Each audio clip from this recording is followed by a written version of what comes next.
Philosophy is a thing I've been interested in for a very long time. I've been reading on philosophy, and it has had a major impact on my life and how I've seen things and it gives me a different perspective. So that's where so philosophy, business, communications, and just the social part of things. It all started from one small philosophy, but then it just branched off into philosophy, history, business, entrepreneurship, communication, human behavior, and then in learning about human behavior, I've been going into history, into geography, the elements and how they affect where you live, how that affects you, cultures, and just a broad range of spectrums.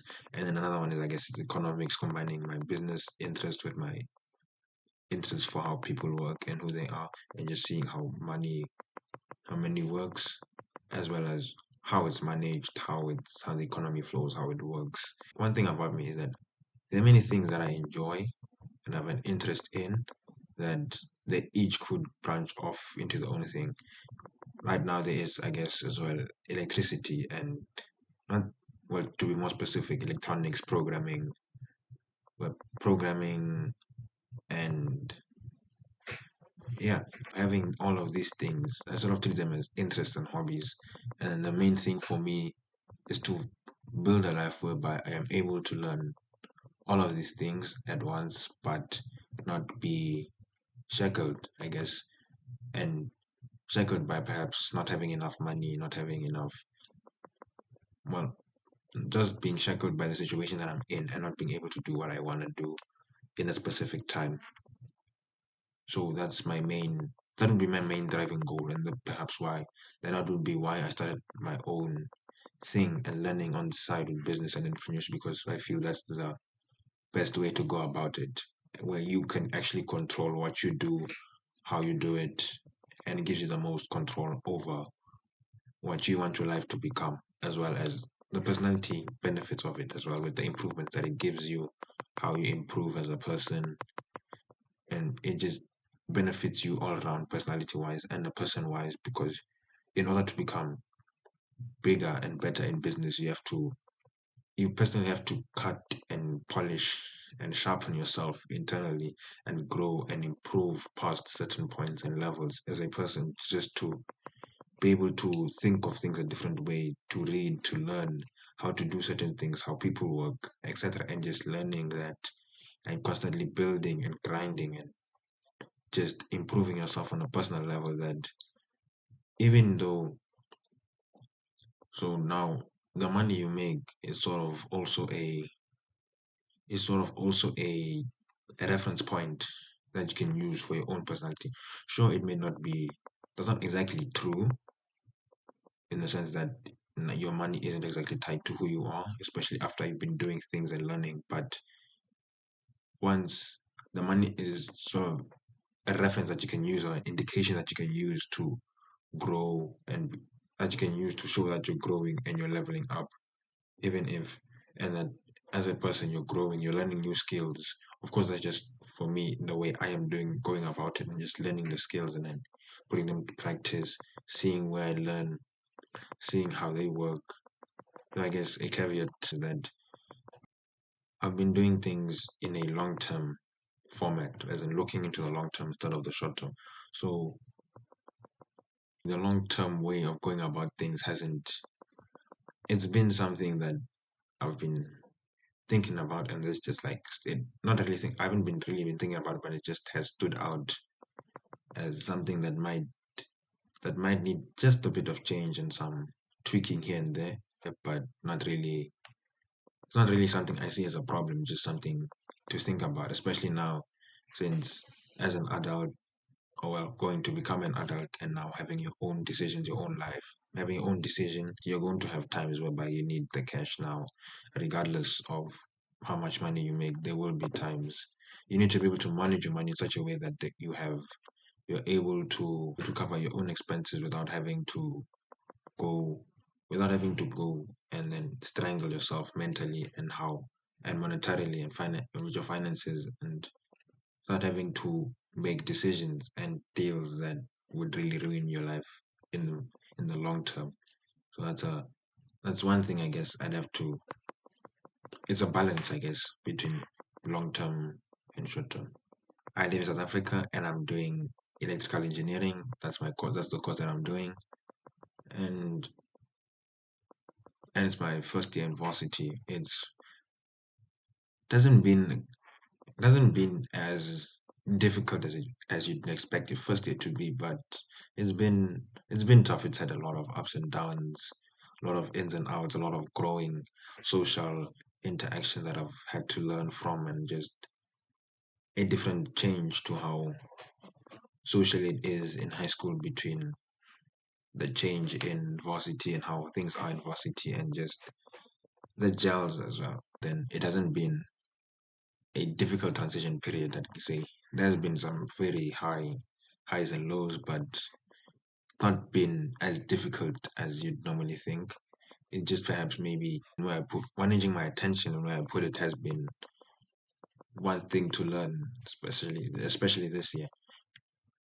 Not so much because of the workload, but rather because I have school, but there's also some many other topics and things that I really get into on the side that of clash and interfere and fight for my attention with school, and just seeing where I rank it on priority scale and which one is better, which one is greater, is it worth it, is it not? Why am I here? Why am I not here? What am I doing? And just battling with, well, not really battling, but thinking through those questions. Also, a lot of reflection between this year and last year and how things are going. That's been another thing. And some many more that I'll probably share on this channel, as well as how it's been. The main thing for me is just how it's been, the huge difference between high school, what I thought about in high school, as well as my perspective of life in high school, and then my perspective of life in varsity, and just the difference between the two, firstly, and then, but also just the things I thought about, and just the level to which I thought of them about, and then how much in reality they were linked. One thing I learned this year is that con- the, there will be consequences for your actions, whatever you do, and things like that. There will be consequences for your actions, and that I knew that in even before. I think many people know that, but then one one thing that's really important is that you will feel the you will actually feel the consequences. You will feel the emotions caused by the consequences of your actions, and then you and you alone will feel that feeling.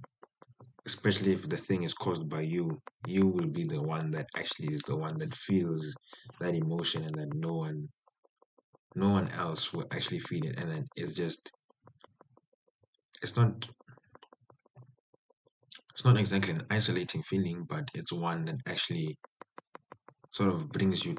It brought me down into reality and saying that this is actually my life right now, and that has been what I've been, or I'd like to think that is how I've been thinking, but then that's just what impressed upon me, that the emotions, you're actually going to feel the emotions, and much stronger emotion from the action that you would take, and that they're gonna be real, and you're gonna have to feel them, and you can't suppress them, because then that now just causes some other problems. From what I've been reading in philosophy, and I've known that from reading in philosophy, but you're gonna have to feel the emotions from the consequences of your actions. So rather get your life in order, get your life straight, and move without making stupid decisions, and decisions that you know you shouldn't have made. And there's time taken away now from the things that you actually want to do. Especially since if you, when reflecting upon your life before and how it was, you will miss those moments and wish there is a certain sense that you'd wanna, not perhaps maybe not wanna go back, but then you just like remember and feel, oh, it felt really great to be in that moment. It was a very nice time that I felt in that moment. And then it's best to use those opportunities and times in the very it's best to use those opportunities to the max of your ability that you can. And then perhaps not want to go back, but then be grateful for the time that you had in that and that you used it well. And even now in the present moment, even though it does not feel like it, there is there is that moment and that missing that you're gonna have. You're gonna miss the opportunity and the moment, this moment that you're in right now. So you may as well use it to the best of your ability and just feel through it and not just escape it. Because even if perhaps it's a painful moment or in a very unpleasant moment, after getting through it, if you actually fought through it, it's if you felt it and now you're in a better, let's say you're in a better place 2 years ago, you now have something to look back on and to just think, you're like, wow, I really made it very far. And then it felt really bad, but I made it here, and actually are able to feel what it's like to be in a better position. And also you sort of grow from feeling it and just facing that obstacle and feeling head on instead of running away from it. And then one thing I've learned is that after once by feeling it, the only problem is just getting into the start, because then there's a huge thing whereby once you get in the emotion, it's sort of gonna be once you get in a pleasant emotion, it's gonna be a feeling you're gonna feel forever. I think that's one thing I've learned isn't exactly true, in that just once you start, you have to be in it and, like, I guess, burn, sort of. Just be in it, burn for a while, and then you just adapt, and then you just sort of the situation doesn't become as bad as you thought it was. You just in the moment, and then you just adapt to the situation and you get out of it. You have a pleasant moments where you have to sit down or like do some work, or there's just something you don't want to do, or you're not feeling you're feeling angry, frustrated, and just not in a good space. But then you just sit down in that emotion. You don't just sit down, just listen to it, and just be in that moment. And then after some time, it starts to clear up, and then now you move and adapt. Or perhaps it's a realization from how perhaps you and other people you thought you gelled with, you don't gel with them much anymore. So now you sort of get an unpleasant or angry feeling or sad feeling, that now you just sit in that feeling. After some time, you sort of think and just think and process it through. Then just sit in it, and then from there you sort of see that, and then you grow from it. See, it wasn't as bad as you thought it was. Perhaps it was a normal thing. Maybe it was inevitable. Maybe that's just how things work, and then you just wanna, and then your path is worth it, and then you're not gonna. I'm not saying that you should discard everything, and now your path is the only thing that matters. But then you realize that it's a necessary sacrifice to your path, and then your path is meant to help you achieve and gain the happiness or meaning that you want in your life, and that you want people who want to go along with that. So even if, say, you're chilling with people and you're connecting with them in the now, and then they're not as interested or as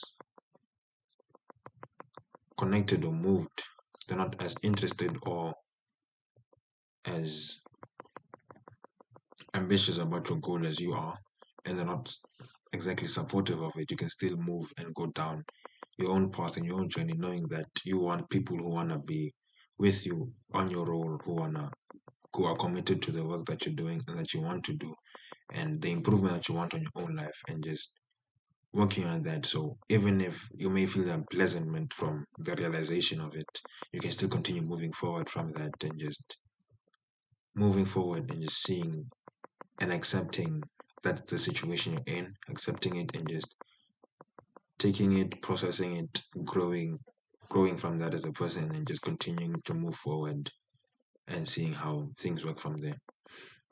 That is probably just how it is, the process of being an adult, I guess, perhaps, or how it used to be, in and added because now you have the social media age and how now you can just drown everything in social media. You always have an excuse for an escape, I guess, because there's always a distraction or something that's pulling you from it. But that's another topic for another day that I'll perhaps get into on another video. I do have an article on it though. The link is posted in the description, and you can also just check out my newsletter. And there are also many other philosophy like articles on my newsletter I've written about. Started it this year, so that's been one of the things that I've been learning, as well as the social media space, how it works as a creator, not necessarily as a consumer. And then one thing I guess as a consumer is that one thing I guess for me is that I've learned to, or I like to think that I've learned to distance myself from social media and how social media things are. So I'm not as invested in it, and especially that has greatly improved now being a sort of creator in it now that what I learn is now for my content or business or thing that I want to do instead of just random content. If I'm going for random content, that means I'm going to de-stress and just chill. And then I know from a specific time that's just what I'm gonna do because I can't do any work anymore because I'm mentally capped. I can't think things like that. So that's one part of it. And yeah, that's just how structured my day has been. And feel now I'm definitely more in control of my day right now than I was before. And I guess it probably is a good thing that I learned it. I learned the skill or like trained myself on it about a year or two ago instead of right now when the social media landscape is more taxing on your own energy. Because I learned, I guess, before TikTok was when I thought that I wanted to gain control over myself over social media, and then I just took steps on that, and then that's how I went over it. So before TikTok is how I did it. So when TikTok came out, I was already not, I was already out of it to some extent that when it came out, it didn't really affect me as much. I actually got TikTok later though, so perhaps like maybe 6 months to 9 months after its launch. And really, the reason why I got TikTok was for the creator, was to create, not really to consume. Because if I wanted to consume, there's, I guess, YouTube, and you get books directly, and there's just a better stream that I found to gain content than going to smaller, shorter videos, which is what TikTok was being advertised as at that moment in time. And that is just basically it. And yeah, hope you liked it. Like, comment on any thoughts, your thoughts, perhaps what you'd like me to cover based on the things, something that made you think about some thoughts. And like, subscribe, comment, share perhaps with people you think might find interesting. It might help. And I guess I'll see you in the next one.